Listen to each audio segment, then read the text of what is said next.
थोडं जगा रे. हो, मी तू तुझं माझं काम क्रोध लोभ इथं होतो आपण. तुम्ही काय काळजी करायची नाही. काम अपुरा राहिला आणि क्रोध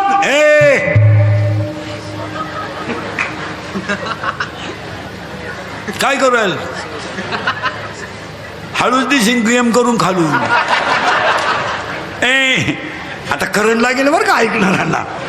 काम तयार झालं का क्रोध, क्रोध झाला का लोभ, आणि लोभ जर तयार झाला लगेच मत, मत, आणि मत तयार झाला का त्याला काहीच कळत नाही मत्सर, आणि मत्सर तयार झाला का मीच फक्त शहाणा आहे अहंकार. राक्षस भुवन परिसरातल्या सगळ्या कार्यकर्त्यांना पुढाऱ्यांना सांगतो, शिवाजी बाबा आहेत. थोडं बोलण्याचा माझा राग येईल तुम्हाला, पण तरुण पोरांना सांगतो, पोरांनो थोडं सावध जागा. पोरांना पटतंय का पहा.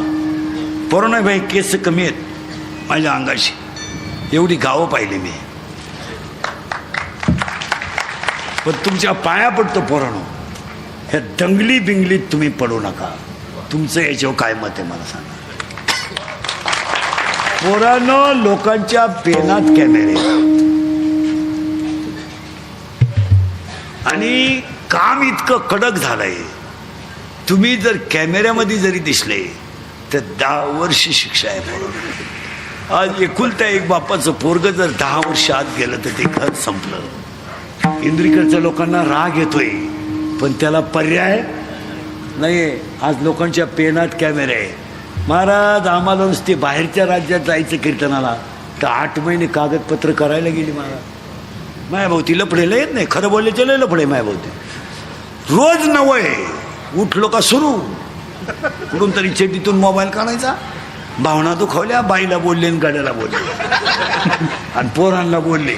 हे चालत नाही. पोरांनो तुमच्या पाया पडतो, आत्तापर्यंत फक्त गरिबाचेच आत गेलेत, श्रीमंताचे गेले नाहीत, गेले नाहीत जाणार नाही. पण त्याच्या पुढचं वाक्य ऐकलं तुमचं डोकं बंद होईल. पोरांनो मी स्वतः BSc BEd माणूस, माझ्या अवतारावर नका जाऊ. पोरांनो आज कोणतंच काम पोलीस व्हेरिफिकेशन दाखल्याशिवाय होत नाही. उद्या जर तुम्हाला भविष्य बनवायचं असेल तर मराल ना. तुमचं काय मत आहे. आणि आता 2 महिन्यापासून तर कडक झालंय, जो आत गेला त्याच्याकडून बाहेर जळालेलं भरून घ्यायचंय. हे कुत्याने सांगितलं कोणी तुम्हाला. महाराज शेतकऱ्याच्या पोराला हे कळकळीनं का सांगतो माहिती का. पोरांनो कपास शिवण तुरीवर संसार नाही होणार, नाही होणार महाराज. कपास शेतकऱ्याच्या पोराला पोटासाठी काहीतरी हालचालच केली पाहिजे. तुमचं काय मत. तुरीवरण कपाशीवर शेळ्यांवर बकरांवर संसार होणार नाही. 1 महिना जाऊ द्या फक्त. शेतकऱ्यावर लगेच 2 संकट आहेत. जून महिना आला, ऍडमिशन, शाळा, दप्तर, फी, शेती, बियाणं, ट्रॅक्टर, डिझेल, बैल. कुठून जगेल शेतकरी. मी स्वतः शेतकरी आहे चांगला. मी 1.5 वर्ष लॉकडाऊन मध्ये शेती करून पाहिली. काही खरं नाही. हेच खरं आहे. पुरा काळा पडलो होतो ढेकळात, पुरा अगोदरच काळा पण रुपड्या नाही मिळत. पोरांनो तो माझ्या बोलण्याचा राग आला का. तुम्हाला रस्त्याचं दुकान टाकावं लागेल, गाडी विकावं लागेल, पंक्चर काढावं लागेल, सायकल पंक्चर काढावं लागेल, पण पोटाचा प्रश्न तुम्हाला सोडवावाच लागेल. तुम्ही किती तूर काढली, एकरी 12 बारसक 72,000ची तूर झाली, खर्च 92,000 आहे. कापूस निघाला 1.5 लाखाचा, खर्च झाला 1,72,000. तुम्ही येडे होऊ नका. गारी का कुल्फी का, पण आपल्या पोरांनी धर्मावर निष्ठा ठेवून पोटच भरलं पाहिजे. तुमचं काय. आणि पोरांना तुम्हाला वाटतं तुमचा खिस्सा रिकामा झाल्यावर तुम्हाला कोणीही नाही. तुम्ही कशाला कुठे करता. आणि लोक म्हणतात इंदुरीकर नालायक आहे. मी महानालायक आहे, नुसता नालायक नाही, महानालायक आहे.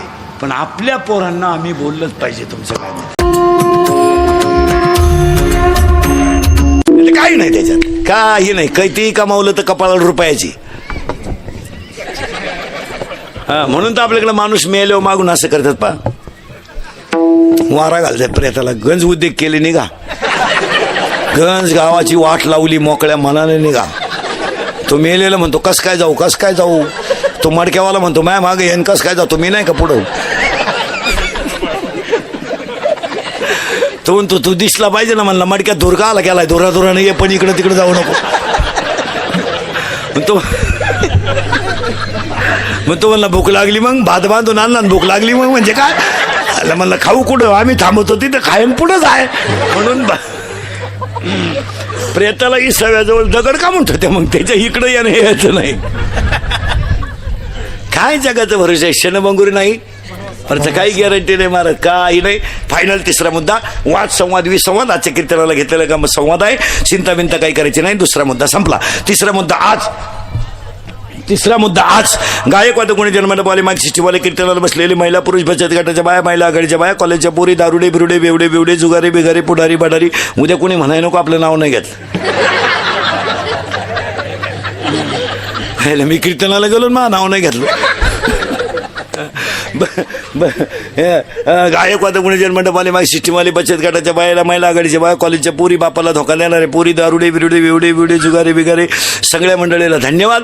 आणि सगळ्या मंडळीला धन्यवाद. आणि एकच वाक्य सांगतो, एकच वाक्यात बारीक आहे का. हरणांचे कळप आहेत, हरणांचे कळप आहेत, पण सगळ्या हरणांचे कळप आहेत, पण सगळ्या हरणांच्या नाभीत कस्तुरी नाही. हत्तींचे कळप आहेत, पण सगळ्या हत्तींच्या मस्तकात मोती नाही. गायांचे कळप आहेत, पण सगळ्या गाया कपिला नाहीत. आणि सगळ्या कपिला गाय आहेत, पण सगळ्या गाया कपिला आहेत, पण कामधेनू नाही. जंगलात अनेक झाडं आहेत, पण कल्पतरू नाही. अनेक साधू होऊन गेले, पण भाऊंसारखे नाहीत. साधू जाऊ द्या, साधूला ऊत आला आता. साधू काय आता कोणी अजून 10 वर्षांना, ज्याला लय साधू होती ना अजून 10 वर्षांना, बायका मिळालं साधू नाही, तेच नाही. पण महाराजांची एक भाषा आहे, नदीचं पाणी, कोणाचंही पाणी कुडूनही वाहू द्या, ते सागरालाच मिळतं. पाणी कुडूनही वाहू द्या, ते सागरालाच मिळतं. ते नदीला आलं काय, ओढ्याला आलं काय, नाल्याला आलं काय, कुडूनही वाहणारं पाणी सागराला जातं. आणि कुणाचीही पूजा करा, पांडुरंगालाच जाते. गायची पूजा करा, पांडुरंगाला जाते. तुळशीची पूजा करा, पांडुरंगाला जाते. सगळ्याच्या पूजा करा, सागराचं पाणी तिथे जाणार. महिला मंडळ कानातलं करा नाही तर गळ्यातलं करा, गळ्यातलं करा नाही तर पायातलं करा, पायातलं करा नाही तर कानातलं करा, कानातलं करा नाही तर नाकातलं करा. मूळ त्याचं सोनंच आहे. फक्त ज्यानं त्यानं त्याचं नाक पाहून नत करावा. नाही तर बायको इतकी स्मार्ट,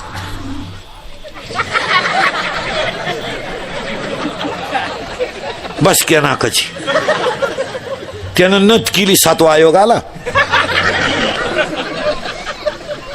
आणि मागचा फरक मिळाला, ते येड्यावानी नथ घेऊन आलं. नाकाचा अंदाज नाही, नतच गुस्सानं त्यानं दामन तापावला, नागपुडीत घातलं.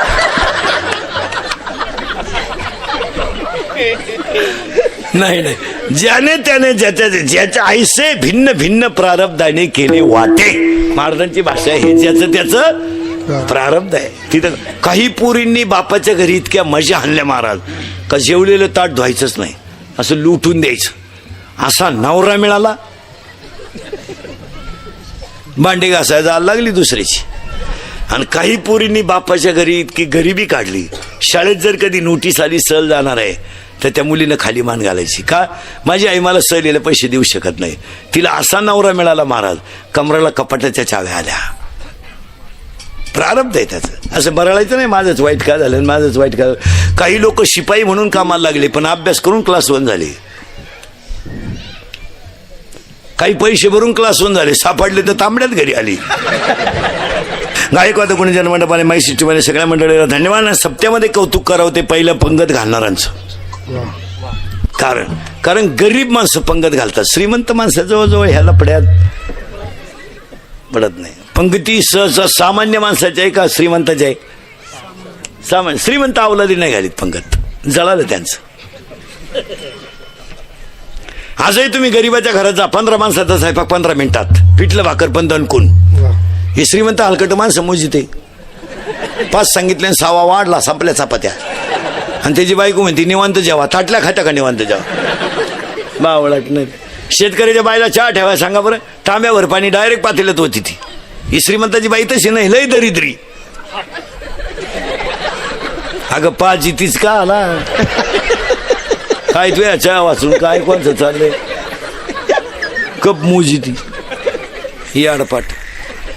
शेतकऱ्याच्या घरात अजून आरुळी देऊन चहा येतो, अनारे चहा वजन आहे. हे श्रीमंत हलकट खिडकी जवळ जाते. बरं त्यांचे इंजिनियर सुद्धा बंगल्याचे इतके कंस्ट्रक्शन मध्ये, तुम्ही कोणत्या घरात जा, सोफा सेटचं टोकन किचनचं टोक इक्वलच आहे. इंजिनियरनं सुद्धा कंस्ट्रक्शन किती भारी करेल, कोणत्या घरात जा तुम्ही. ते मॉडेल ह्या मॉडेलला खिडकीतून दिसलंच पाहिजे असं. आणि मग ते मॉडेल येतं चहा घेऊन, केस बिस मोकळे सोडेल, गाऊन बिवून घालेल. बा बा बा बा बा बा बा बा आपल्याला वाटतं जोडून आमुष आली काय ना. शेतकऱ्याच्या घरात चहा प्यायचा म्हणजे कपातून बशीत. या हलकटांच्या घरात कपाट डोकायला लागत, चहा आहे का. अजून 1 वर्षानं श्रीमंताच्या घरात एकच कप येणार सगळ्या पाहुण्यांना, फक्त पाहुण्या पुढं कप न्यायचा आणि पाहुण्याने जिबीचा शेंडा बुडवायचा त्याच्यात.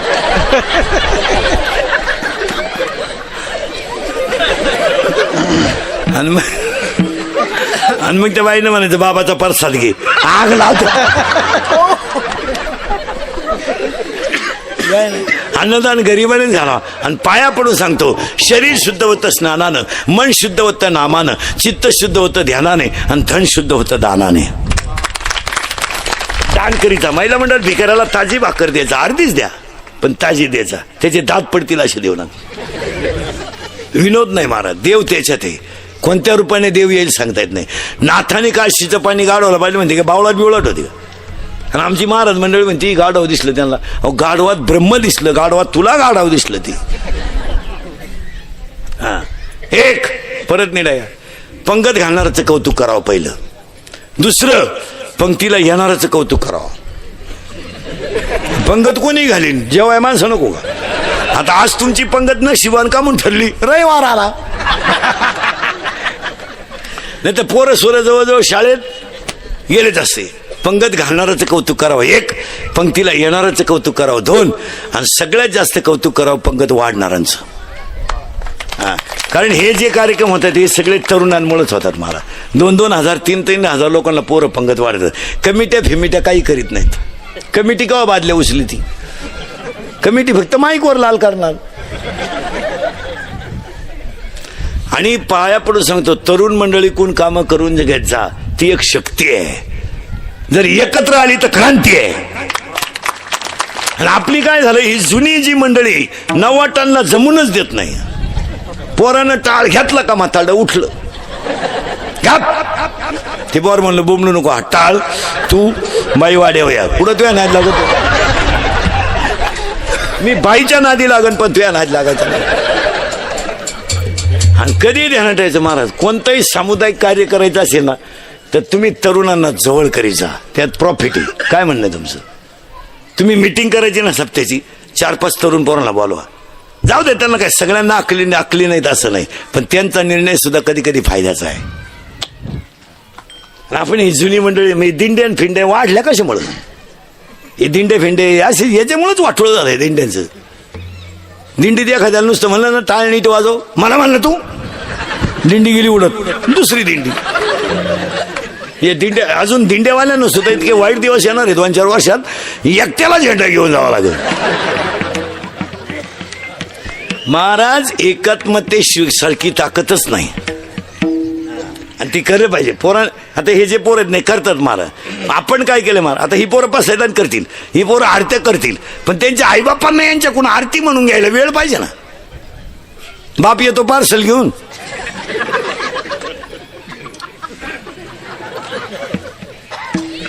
आई चपात्या करीत नाही घरी, स्कूटीवर जाते 6 चपात्या आणि ती बामटेवाणी दाव्यावरून 6.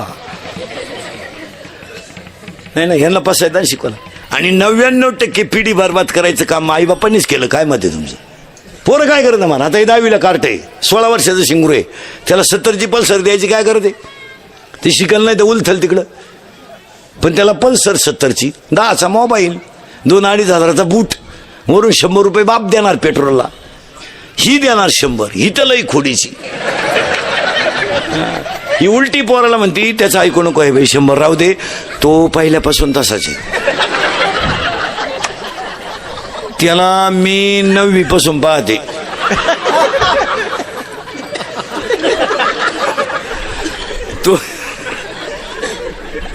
तो जसा आहे तसाच मी म्हणून राहिले, नाही तर दुसरी तू का नाही उलटली कुठं, त्यानं दुसरी केली असती.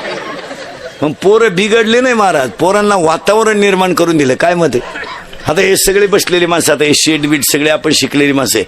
आपणच शिकलोय, पण आपण गरिबीच शिकलोय. आज आपण लाखो रुपये रोज पाहिला तर आपल्याला येडेवानी करीत नाही का? आपण त्याच्यातून गेलोय. या हरामींना फुकट मिळालं ना सगळं. यांना ऊत येण्याचं कारण काय आहे? या हरामींना कष्ट नाही ना काही. 10वीला गेलं म्हणजे लगेच मोटरसायकल आहे. आणि आईनं म्हणायचं आपल्याला कुठं लय आहे, आणि नाही तरी कोणच्यासाठी कमवायचंय. तो तरी कुठं काय मागून मागून मागवतोय, गाडी तर मागवतोय, आणि तुम्हाला तरी कुठं आऊ टाकायचंय. पगाराला तर धक्का नाही तरी गाडी होतीच आपली वरच्यावर. घेऊन टाका गाडी. आणि मग ती पोरग गाडीवर कोणाला घेऊन येतं घरी? त्यानं तरी कुठं दुसरी ज्यांनी सच शिकलं.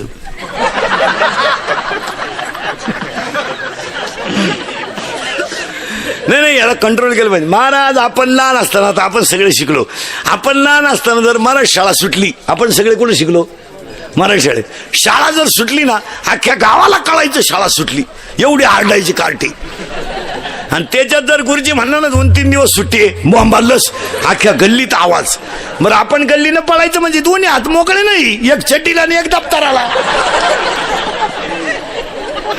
दप्तराचा सुटला तरी चालेल, चड्डी चिंगाट पळायची पोरं. बरं आपल्या दप्तराची पिशवी म्हणजे काय खताची कोण, आणि तिच्यात काय दप्तर होतं का? कवठ, बोर, चिचा. 7वी पर्यंत पाठी होती, तिला साठा नाही, नुसतं खापार. मग खापराची फुडी तो म्हणून घरचे पत्र्याची घ्यायची.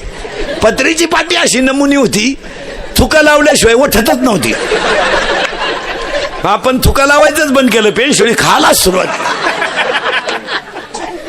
आणि अंडरपॅन्ट तर 9वी पोत नव्हती, अख्खा मोकळा कार्यक्रम 9वी पर्यंत. काही नव्हतं महाराज. कमरेला पट्टी होते का आपल्याला? करगुट्याला लाकूड. भूक लागली का आट्टा चढवायचा, आणि जेवला का आट्टा. जाऊ द्या महाराज, तुमच्या आणि माझ्या घरात गरिबी होती पण विचाराची श्रीमंती होती. जाऊ द्या, आपली आई बिचारी गरीब होती, ती शिकेल नव्हती. पण गुरुजीला काय म्हणायची माहिती का? कधी जर आई पाण्याला चालली हांडा घेऊन आणि गुरुजी गल्ली ना आला, ती म्हणायची भाऊ हाणता येईल तेवढं हाना, पण शिकला पाहिजे. आज तुम्ही सगळे सर्व्हिसवाले ना, हे त्याच्या जीवावर आहे. काय मत आहे तुमचं? बाप गुरुजीला म्हणायचा मिळाला तरी चालन, हा ना. कशाला आपण फ्लॅट बांधले असते नगरला, कशाला आपण बंगली घेतली असती, कशाला आपण गाड्यांवर ऑफिसला गेलो असतो. ही सगळी पुण्य त्या 9वार साडीतल्या आईची आहे आणि फाटक्या धोतारातल्या बापाची आहे. काय जाऊ द्या, बिचाराला बनियन नव्हतं बनियन. चला कुपरी होती, जाऊ द्या. आपल्या आईच्या रंगाचं 3 रंगाचं लुगडं होतं, पण शिस्त होती. खायची मजा, पण फालतूपणा चालणार नाही. हो, पोरगी जर उशिरा आली ना, तर 9वार साडीतली आई म्हणायची इकडे ये का, इकडे ये का ग उशिरा आली? पोरगी म्हणायची बरोबर आहे. आई म्हणायची थोबाड फोडीन, काल सावली तिथं होती. आईला घड्याळ नव्हतं, पण पोरगी किती वाजता येते हे कशाच्या खुणा होतं. आज रविवारी पोरगी शाळेत जाते, असू शकतो 10 तास, पण त्याला दप्तर नको. बरं हा 10 तास दुसरीच्या मोटरसायकलवर भरतो कुठं? अजून 2-3 वर्ष थांबा पोरीनो, तुमच्या बापाच्या दारात आहे ना अशी रांग लागणारे, रांग. मुलगी द्या, मुलगी द्या, फक्त तोवर तुम्ही घरात राहायला पाहिजे. नाही तर रांग लागायची अंगणात आणि तुम्ही सापडायच्या धबधब्याखाली. काय उपयोग नाही महाराज. याला पुढं तरी कंट्रोल. हे इंद्रिकेचं कीर्तन आहे महाराज. हे मी मरल ना महाराज, नाही मी मरणार नाही 5-25 वर्ष, पण सकाळ दुपार संध्याकाळ तुम्हाला आपलीच आठवण येणार. ध्यानात आता जाऊ दे. आता तुम्हाला थोडं वाईट वाटेल, आता डायरेक्ट बोलतो म्हणून थोडं वाईट वाटेल, पण कुटुंब व्यवस्था बर्बाद झाल्यावर मानसिक संतुलन सावरता येत नाही. मी अटॅकची निर्मिती का झाली? अटॅक हा रोग नाहीये. दिवसाला नवी कंपनी आहे मोबाईलची, रोज एक नवी कंपनी निघती आणि 10 मिनिटाला स्कीम आहे. 10 रुपयात दिवसभर भुका, 20 रुपयात रातभर भुका, 90 रुपयात कावळाशिवाय बोध भुका. या स्कीम आहेत. मोबाईलच्या कंपन्या अनेक झाल्यात, मोबाईलच्या स्कीमा अनेक झाल्यात, पण मोबाईलमुळे दुष्परिणाम आहेत हे समाज मानायलाच तयार नाही. मोबाईलमध्ये दुष्परिणाम नाहीत का? बोला. सगळे एज्युकेटेड लोक नीट आहे का? मोबाईलमुळे 8 रोग झालेत. एक, मोबाईलमुळे संवाद संपला, बोलणं कुठे. आणि न बोलण्याचे परिणाम चांगले झाले का वाईट? बोलणं कुठे. पोरगा पोरगी नवरा बायको 4च माणसं घरात, 4 गेम चालू आहे. पोराची चालली पबजी, पुरीचं चाललंय टिकटॉक, ह्या दोघांची चालली युट्यूब. कुणी बोलानच बोला ना. आणि पाया पडून सांगतो महिला पुरुषांना, इंदुरीकरचे कीर्तने महिला मंडळ मी तुमच्या मुलासारखं आहे. संकट किती येऊ द्या, ते कुणातरी पशी बोलत जा, त्याने दुःख हलकं होतं. आत ठेवू नका. संकट येणार जेव्हा. लिंबाची लिंबोळी किती जरी पिकली तर वरून पिवळी आहे, ती आतून कडूच आहे. आपण किती मोठे झालो तरी जीवनामध्ये दुःख आहे, ते प्रगट करी जा, बोलत जा. ऑफिसमध्ये साहेबाचा थोडा त्राण आहे, असू द्या, तो बायको पशी बोलत टाकायचा, आज जरा मी टेन्शनमध्ये, बोल नको लई, मला असं असं साहेबांनी ताण दिला. तू पिऊनच येतो डायरेक्ट, म्हणजे टेन्शन आहे काही नाही, विनोद नाही. तुम्ही बोलत जा. आणि न बोलण्यामुळे महिला मंडळात सोनबाई थोडी खट्याळी, घरोघर मातीच्या चुली, थोडंसं बोलत जा. आणि न बोलल्याचा परिणाम काय झाला आहे का? सतत त्या गोष्टीचं डोक्यात चिंतन केल्यामुळं ब्लड ऑफ सर्क्युलेशन माणसाचं कमकुवत झालं. परिणाम, हृदयाचे जे 4 कप्पे आहेत, उजवी जेवणिका, डावी जेवणिका, उजवी कर्णिका, डावी कर्णिका, ब्लड ऑफ सर्क्युलेशन कमी झालं. परिणाम, त्याच्यात ब्लॉकेज तयार झाले आणि अटॅक निर्माण झाला. अटॅक आलेल्या माणसाला माणसं पहिलं विचारतात डॉक्टरला, ब्लॉकेज किती निघली, जास्त आहेत का कमी? आणि अटॅक, माझं कीर्तन ऐकलेल्या माणसाला मी सर्टिफिकेट देणार, 6 महिने अटॅक येऊ शकत नाही. एकटा हसतो घरी गेलो होतो. आणि हे मोबाईलमुळं संवाद संपलाय, मान्य आहे का? बोला. बोलत जा. पुरीला पोराला बोलत जा. बोलल्यानं दुःख हलकं होतं. एक, बोलतच नाही लोक. लगविला गेला आणि मोबाईल आला, अहो चैन सुद्धा खोलली नाही त्यानं. पोरग झोळीमध्ये रडत आहे, झोळीत रडून रडून थकलंय पोरग. आईनं झोळीतून खाली काढलं पोरग, त्याला भूक लागली. आईनं गॅसवर दूध तापवलं, पातेल्यातलं दूध ताटलीमध्ये थंड केलं आणि बाटलीत भरलं आणि बुच बसवलं. आणि पोराला दूध दिलं म्हणजे ते शांत बसेल. पोराला अन्नाची गरज आहे. ती दूध घेऊन गेली पोराजवळ आणि फोन आला. मग आता पोराला दूध द्यावं का नाही? वर बोलत राहिली. कुत्रीचं पिलो अख्खं दूध पिऊन गेलं, वर गप्पा आणत राहिली पोरा. एक, मोबाईलमुळे संवाद संपला, मान्य आहे का? बोला. ए, आजारी तुम्ही बोलायला काय झालं? एक, मोबाईलमुळे संवाद संपला.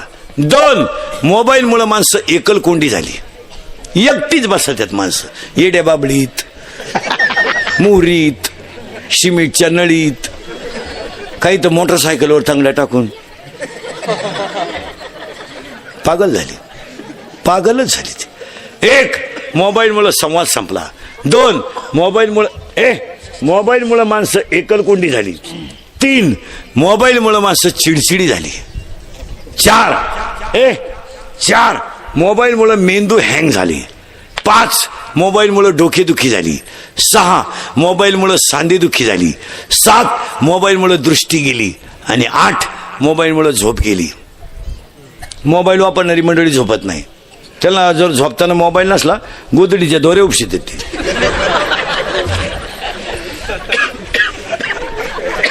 एकानं निम्या रात्री गोदडी फाडली, टरा गोदडी फाडली. त्याचा बाप म्हणला, यानं काल खाट मोडली ना आज गोदडी फाडली, याला झालं काय? त्याच्याही म्हणली, सावध व्हा नाही तर उद्या तुम्हाला फाडीला. म्हणून महिला मंडळाला महाराज म्हणून सांगत नाही, पण तुमचा मुलगा म्हणून सांगतो, ह्या पोरांना मोबाईल खेळायला जरा कमी द्या. कमी द्या नाही, देऊच नका. यांना खायला काजू चारा ना, बदाम चारा ना. कोण नको म्हणलं तुम्हाला? हां, चांगलं यांना शिकवा ना. यांना कशाला मोबाईल? यांच्याकडे कशाला मोबाईल पाहिजे? पोरांना मोबाईलला गेम कोणत्या रे? पबजी, अजून पिपल, जोरात बोला, कोणती? हा, पबजीन काय झालं? नाही नाही, हे बंद करा.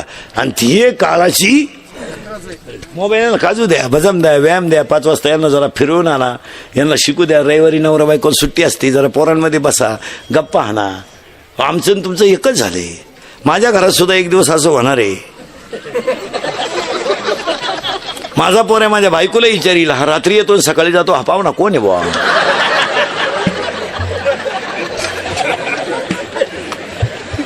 महाराज, माझ्या पोराची माई जवळजवळ 5-5, 6-6 दिवस गाठ होत नाही.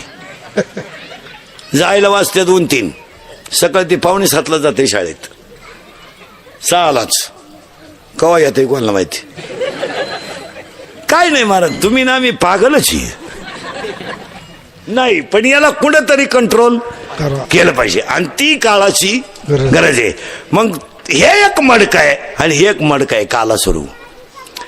हे एक मडक आहे, हे एक मडक आहे. याला बनवणारा कुंभार आहे, यालाही बनवणारा कुंभार आहे. घटाघटाचे रूप आगळे प्रत्येकाचे दैव, तुझा विना मी कोणाला करे, मुखे कुणाचा पडते लोणी, तुला मुखे